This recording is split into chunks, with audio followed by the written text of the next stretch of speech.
Hello friends, how are you? Welcome to my YouTube channel. Now we discuss question answers of the poem Fire and Ice from class 10th. We have already discussed the summary of this poem Fire and Ice, and now we have to discuss question answers. And now the first question is, there are many ideas about how the world will end. Question first है friends, there are many ideas about how the world will end. बहुत सारे आइडियाज़ हैं world के end करने के। Do you think the world will end someday? क्या तुम ये सोचते हो कि किसी ना किसी दिन वर्ल्ड का एंड हो जाएगा? Have you ever thought what would happen? क्या आपने कभी ये भी सोचा है कि जो सन है अगर वो ज़्यादा हॉट हो गया तो दैट इट ब्रस्ट, कि वो फट जाएगा और ग्रू कोल्डर एंड कोल्डर, और ज़्यादा कोल्ड हो गया तो क्या होगा? तो इन सिचुएशंस में क्या होगा? What you imagine and what you thought? क्या सोचते हो? तो फ्रेंड्स आंसर है, there are many ideas about how the world will end. बहुत सारे आइडियाज़ हैं वर्ल्ड के एंड होने के। हेयर द पोइट थिंग्स, यहाँ पर पोइट क्या सोचता है? That the world will end some day, कि वर्ल्ड किसी ना किसी दिन एंड हो जाएगा। Because there is sufficient hatred in the world. क्यों एंड हो जाएगा? क्योंकि वर्ल्ड के अंदर इतनी ज़्यादा घृणा है, तो उस घृणा के कारण इस वर्ल्ड का एंड होगा। If the sun got so hot, और अगर सूर्य ज़्यादा हॉट हो जाता है, देन एवरीथिंग वुड बर्न, तो हर एक चीज़ जल जाएगी। इफ़ इट ग्रू कोल्डर, और अगर ये ज़्यादा कोल्ड हो जाती है तो क्या होगा? Then would be darkness everywhere, तो हर जगह पे डार्कनेस ही डार्कनेस हो जाएगी। बिना सूर्य निकले हमें रोशनी और दिन का आभास नहीं होगा।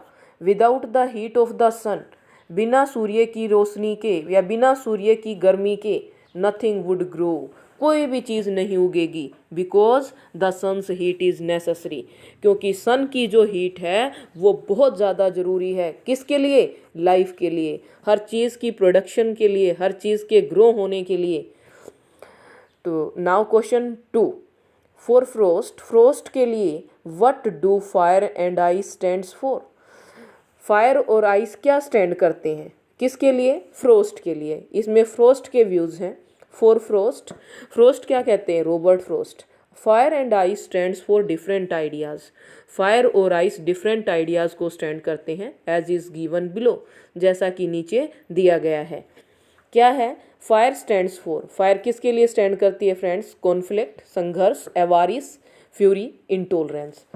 एवारिस क्या होता है? लोभ लालच। फ्यूरी होता है नाराज़गी, क्रोध। इंटॉलरेंस क्या होता है? असहनशीलता। I stands for hatred. Ice किसके लिए स्टैंड करती है फ्रेंड्स? घृणा के लिए, cruelty, insensitivity, coldness and indifference. Now next question, what is the rhyme scheme of the poem? Rhyme scheme क्या है फ्रेंड्स? राइम स्कीम होती है लयात्मकता। इस पोएम में किस तरह का रिदम है? How does it help in bringing about the contrasting ideas in the poem? और किस तरह से ये हेल्प करती है कॉन्ट्रास्टिंग आइडियाज़ लाने में पोएम में? रिदम, रिदम का मेन रोल होता है, और ये कॉन्ट्रास्टिंग आइडियाज़ लाने के लिए कैसे हेल्प करती है? The rhyme scheme of the poem is, poem का राइम स्कीम क्या है? A B A. ये हमारे फर्स्ट पैराग्राफ का, there are 2 paragraphs in a poem. First paragraph का रिदम क्या बन रहा है? A B A. B second paragraph जो है उसका रिदम क्या बन रहा है? B C B. नाउ ये हमारा क्या है? राइम स्कीम है, और मैं नीचे आपको बताऊंगी ये कैसे आया। The rhyme scheme brings about the contrasting ideas bye separating them. Rhyme scheme क्या करता है? कॉन्ट्रास्टिंग आइडियाज़ लाता है बाय सेपरेटिंग दैम, इस आइडियाज़ को सेपरेट करके। There is different rhyme scheme for different ideas. Different rhyme schemes हैं different ideas के, सिम्बोलाइजिंग फायर एंड आइस, जो फायर और आइस को सिम्बोलाइज करते हैं। अब ये फ्रेंड्स मैंने जो 2 पैराग्राफ्स हैं उन दोनों के लास्ट वर्ड लिए हैं। जब हम राइम स्कीम बनाते हैं तो हम लास्ट वर्ड को देखते हैं। तो फर्स्ट लाइन का जो लास्ट वर्ड है वो क्या है? फायर। फायर को हमने क्या वर्ड पुट किया इसके लिए? ए पुट किया। आइस, ये डिफरेंट वर्ड है, इन दोनों में कोई लयात्मकता नहीं है, कोई रिदम नहीं है, तो इसके लिए क्या वर्ड दे दिया, बी। अब डिज़ायर, डिज़ायर और फर्स्ट वाला जो वर्ड है फायर, उसमें सिमिलरिटी है, ये दोनों मिल रहे हैं, तो इसमें क्या रिदम बन गया, इसको भी हमने क्या नाम दिया, वो पहले वाला ए। अब आता है फायर, फायर फिर ए वाले से मिल रहा है, इसमें सिमिलरिटी है, तो फिर क्या नाम दे दिया, ए। अब नाउ नेक्स्ट वर्ड है last, twice. Next word twice आया, और ट्विस में हमें किसके साथ सिमिलरिटी है, आइस के साथ, ट्विस आइस, तो इसको क्या नाम दे दिया, बी। अब आता है hate, hate, hate word in सभी से डिफरेंट है, तो हमने इसको क्या नाम दिया, सी। अब इसका नाम रखा हमने सी। नाउ आइस, आइस किससे मिल रहा है, बी पार्ट से मिल रहा है, बी से, तो हमने इसको क्या नाम दिया, बी। इसी तरह से ग्रेट, ग्रेट हेट, ये किससे मिल रहा है, सी से मिल रहा है, तो इसको क्या नाम दे दिया, सी। तो जो वर्ड जिसके साथ जिसकी रिदम हो रही है, जो जिससे मैच कर रहा है, उसको वही नाम हमने दिया है, और इस तरह से हमने पोएम का राइम स्कीम बनाया। नेक्स्ट वर्ड आता है फ्रेंड्स इसमें, नेक्स्ट एंड लास्ट, सफाइस। ये किससे मिल रहा है, आइस, सफाइस, तो इसमें सिमिलरिटी है, रिदम है, तो इसको हमने क्या नाम दिया, बी। इस तरह से हमने राइम स्कीम बनाया, A B, A B C, B C B. Now next question आता है friends and last question, central idea of this poem. इस पोएम का सेंट्रल आइडिया क्या बनेगा, मुख्य विचार क्या है इसका।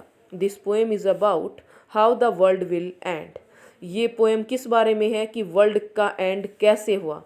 सम पीपल से, कुछ लोग क्या कहते हैं, that the world will and with ice. कुछ लोग कहते हैं इसमें दो वेपन्स दिखाए गए हैं, फायर और आइस। कुछ कहते हैं कि वर्ल्ड का एंड किससे होगा, आइस से। बट सम थिंक, लेकिन कुछ क्या सोचते हैं, that it will and with fire. लेकिन कुछ कहते हैं कि इसका एंड फायर से होगा। Both the weapons are in destructive form. ये दोनों वेपन्स डिस्ट्रक्शन के लिए ही हैं, विनाश के लिए ही हैं। इनको डिस्ट्रक्टिव फॉर्म में ही यूज़ किया गया है। क्यों, because fire stands for heat of desire. जो फायर है वो किसके लिए है, एक्सेसिव डिज़ायर्स के लिए, ज़्यादा से ज़्यादा डिज़ायर के लिए। And ice stands for hatred, और आइस किसके लिए स्टैंड करता है, घृणा के लिए स्टैंड करता है। The poet thinks that our excessive desire, poet ये सोचता है कि हमारी जो ज़्यादा से ज़्यादा डिज़ायर हैं, विल एंड द वर्ल्ड, वही हमारे वर्ल्ड का एंड करेंगी। और it will end by hatred, या फिर ये घृणा से नष्ट हो जाएगा। क्योंकि अगर जितनी ज़्यादा से ज़्यादा घृणा होगी, तो एक दूसरे के प्रति जितनी ज़्यादा घृणा होगी, उसमें उतना ही मनमुटाव होगा, और दोनों के अंदर लड़ाई झगड़े होंगे, तो इस तरह से वर्ल्ड का विनाश होगा। So the destruction of the world will sure. लेकिन ये जो दोनों वेपन्स हैं, फायर और आइस, ये दोनों स्ट्रॉन्ग वेपन्स हैं, और श्योरली वर्ल्ड का एंड इन्हीं से होगा। तो ये थी हमारी क्या, central idea of the poem, और इस पोएम के questions. Now students, you understand this poem fully, so subscribe the channel please.